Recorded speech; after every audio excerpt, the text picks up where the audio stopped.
Hello everyone, my name is Putri Faillah. Yesterday, we were at one of temporary disposal site located on Dewi Sartika Street. As you can see, the condition over there was quite concerning, where there are so many piles of garbage. Starting from household waste, plastic, organic waste, and there are also piles of wood that piled up without proper processing. And it caused a pungent smell, and a fuel like that is certainly not something we want to see every day. For now, the place is still used for goat pens that are sold and ready to slaughter on Eid al-Adha. I often pass the road and often see the garbage burning at the landfill. What surprised me when we took a video at the landfill, we were reprimanded not to take a video by the guard of the place. He said not to take a video or photo of the place because he was afraid of being reported. Open burning of waste like that can produce toxic substances like dioxide and fluorines, which are harmful to human and damage the environment. Based on Law Number 18 of 2008 concerning waste management, in the explanation of Article 3, it states that principle of responsibility means that government and regional government have responsibility of waste management. So that means the regional government has responsibility for waste management in the region. It means that the regional government of Semarang City has responsibility for waste problem in Semarang City, especially located in Dewi Sartika Street. One of the simple yet most impactful ways to overcome the piles of waste at the TPS is to start separating our waste from our home between organic and inorganic waste. It sounds trivial, but this can be a big solution if one's together.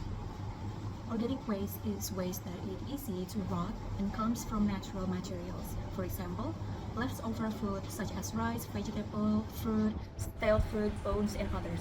And there are also kitchen scraps such as onion skin, coffee or twig or tea grounds, eggshells, or pieces of raw food, such as fruit peels.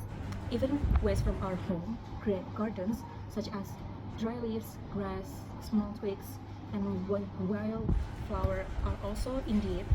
All of these can actually be processed into compost that is used for plants, rather than letting them pile up and cause an unpleasant odor at the TPS. Meanwhile, inorganic waste such as plastic, glass bottles, cans, or other metals can collect separately and do not throw them directly at the TPS. This type of waste can be deposited at the waste bank so that it can be recycled and does not pollute the environment. Hi, my name is Putri Sahara. You can call me Ara. I want to talk about something we all deal with everyday waste. More specifically, the condition of our temporary waste disposal site, or TPS. Many of them are overflowing, poorly maintained, and frankly neglected. But the solution doesn't lie with the government alone. It starts with us.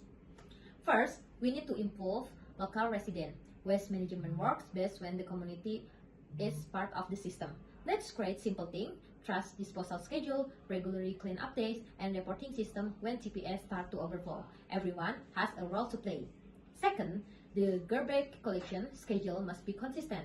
Overflow often happens because trucks come late or not at all. With a clear timetable and maybe a simple reporting method like a group chat or app, we can solve this. Third, shutdown TPS are no longer suitable, and new ones that are clean, well designed, allocated in place that don't disrupt residents. Basic things like approved, proper fencing, and rodent control make a big difference. 4. Let's promote recycling and community waste bank by separating organic and non-organic waste. We not only reduce the burden on TPS, but also create new opportunities for residents to earn extra income. 5. When people dump trash irresponsibly, let's respond not with harsh fine right away, but with light educational sanction like helping clean the TPS. The goal is to raise awareness, not just punish. And don't forget, this is supported by Law Number 18 of 2008 and Government Regulation Number 81 of 2012 clearly state the local government are responsible for managing waste, including TPS.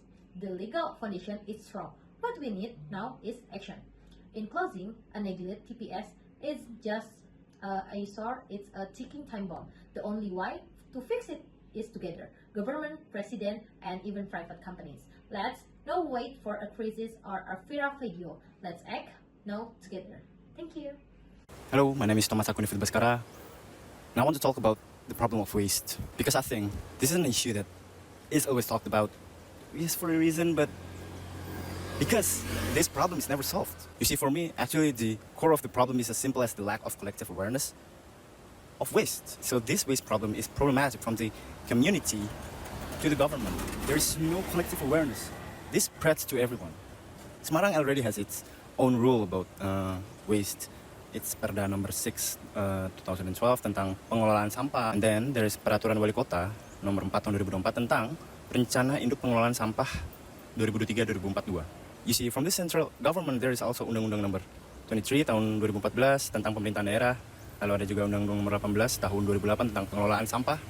This law has granted the authority and responsibility from the central government to the regional government to provide infrastructure and waste management system. Incidentally, Semarang already has a plan to create PSIL, pengelolaan sampah menjadi energi listrik. And that really answers the problem of waste at the Jati Barang TPA. You see, why is this a problem? Because in the end, it will be redundant if there is no collective awareness from the government and its people. For example, not that long ago, we had a viral case of a dumpster truck that is very, very not safe for road. And it went viral. After it went viral, it got fixed. You see, why Semarang went to viral-based policy? Why isn't there a comprehensive inspection so that weak infrastructure like that really works properly and doesn't go viral first before getting fixed? You see, from the community too, from the masyarakat too. Just look now. Many people burn garbage in the morning, throwing garbage carelessly, really a lot and carelessly. Is there no law enforcement regarding this issue? You see, my idea for the government is to create new law enforcers who really take care of the garbages. Maybe we have the LH, maybe we have Dinas Lingkungan Hidup, but is it really effective? You see, I would suggest that there is a system that provides appropriate punishment and rewards. If it's only administrative or fines, well, that's okay, but there must be law enforcers for this. And to be efficient, the government creates a waste management program that also synergizes between the environmental service, the LH, and the sub-districts and villages.